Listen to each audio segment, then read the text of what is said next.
how we actually openly go and defy this idea that we don't give Putin the fact that he is in control of the nuclear arsenal, that we want to sort of pick that fight and battle that's been going on for a long time there. And I just wondered, as president, how do you manage that? You know, Putin every day says, I want to settle the war, let's negotiate. And Zelensky has said, we're not going to negotiate. But Zelensky didn't start that way. I don't want to, belabor the history, but Russia was invaded 3 times through Ukraine. The last time Hitler killed 1 out of every 7 Russians. They don't want to have Ukraine join NATO. So when the wall came down in the Soviet Union, Europe, Gorbachev destroyed himself politically by doing something that was very, very courageous. He went to Bush and he said, I'm going to allow you to reunify Germany under a NATO army.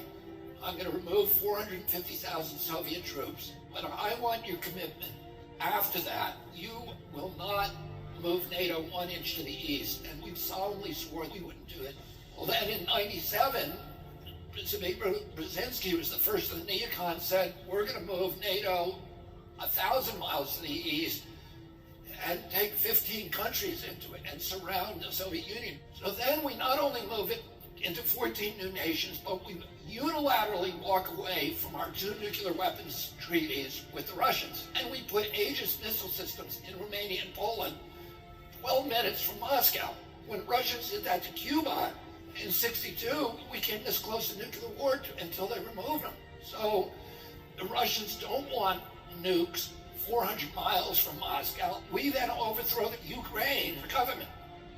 In 2014, their elected government, and put in a Western sympathetic government. Russia then has to go into Crimea because they have a port. It's their only warm water port. And they know the new government that we just installed is going to invite the U.S. Navy into their port.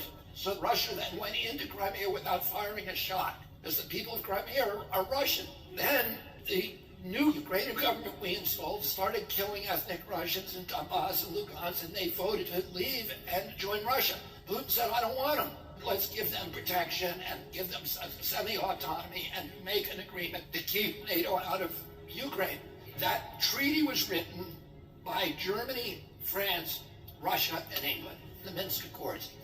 And the Ukrainian parliament, which is controlled by ultra-rightists, and that's a nice way of talking about them, refused to sign it. Zelensky runs in 2019. He's an actor. Why did he get elected with 70% of the vote? Because he promised to sign the Minsk Accords. He promised peace. He gets in there and he pivots. Nobody can explain why, but we know why. Because he was threatened with death by ultra-rightists in his government and a withdrawal of support by the United States by Victoria Nuland, who's the leading neocon in the State Department. We told him he could not sign it. So then the Russians go in. They don't send a big army. They only send 40,000 people. It's a nation of 44 million people. They clearly do not intend to conquer Ukraine. But they want us back at the negotiating table. We won't allow Zelensky to go back. So he goes to Israel and Turkey and says, will you please help me negotiate a treaty? The Russians just want a guarantee that Ukraine won't join NATO. Zelensky signs the treaty. Putin's people sign the treaty. And Putin starts withdrawing the Russian troops in good faith. And what happens? Joe Biden sends Boris Johnson, the British Prime Minister, over to Ukraine in April and forces him to tear up the treaty. And since then, 450,000 kids have died who none of them should have died. For every one Russian that dies, 5 to 8 Ukrainians die, and they don't have any men left.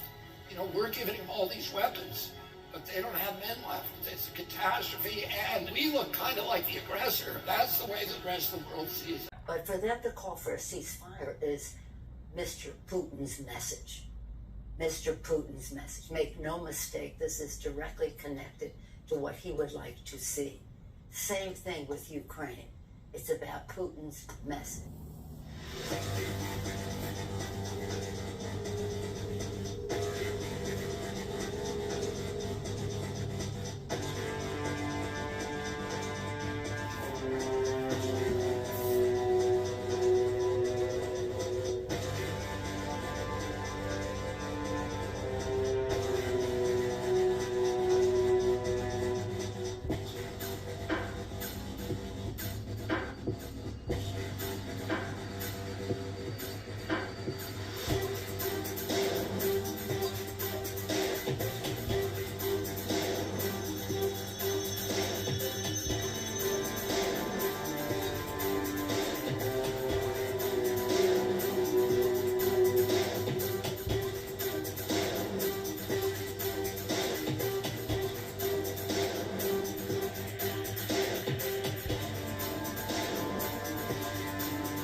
Bye.